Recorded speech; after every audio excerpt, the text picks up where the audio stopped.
ఆస్తుల కోసం ఓ వృద్ధురాలిని అర్ధరాత్రి చలిలో వదిలేసి వెళ్లారు బంధువులు. ఈ హృదయ విదారక ఘటన కృష్ణా జిల్లా గన్నవరంలో జరిగింది. గన్నవరం మండలం కొండపాలూరు గ్రామానికి చెందిన లక్ష్మీకాంతం అనే వృద్ధురాలిని ఓ హోటల్ వద్ద బంధువులు వదిలి వెళ్లారు. దీంతో వృద్ధురాలు అయోమయ స్థితిలో చలిలో బంధువుల కోసం ఎదురుచూసింది. స్థానికుల సమాచారంతో పోలీసులు అక్కడికి చేరుకున్నారు. వృద్ధురాలిని ఆసుపత్రి తరలించి వైద్యం అందించారు. అనంతరం ఓ చారిటబుల్ ట్రస్టులో ఆమెను ఉంచారు. వృద్ధులను ఎవరైనా పట్టించుకోకుండా వదిలేస్తే అది చట్టరీత్యా నేరమని పోలీసులు హెచ్చరించారు.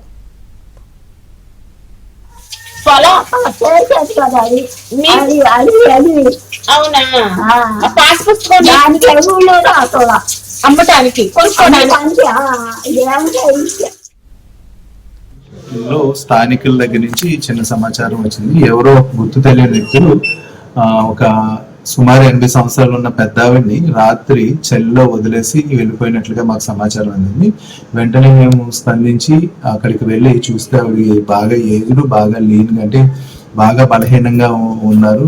అసలు అంటే మరి ఎవరు వదిలేశారు ఏంటన్నది తెలియలేదు. ఇమీడియట్ గా మేము ఆమెని అక్కడ దగ్గరలో ఉన్న ఓల్డేజ్ హోమ్ కి పంపించి తగిన సపర్యలు చేసి ఫస్ట్ ఎయిడ్ అది చేసి ఆ ఓల్డేజ్ హోమ్ లో పెట్టడం జరిగింది. అయితే ఇలాంటి సంఘటనలు మనకి చాలా జరుగుతున్నాయి.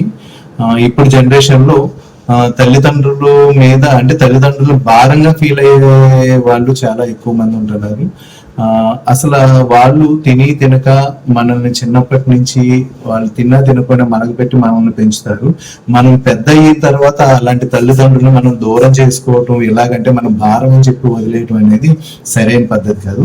ఇది సోషల్ జస్టిస్ లో సరైనది కాదు. అట్ ది సేమ్ టైమ్ మనకి చట్టం కూడా ఇలాంటి యాక్ట్ ని సపోర్ట్ చేయదు.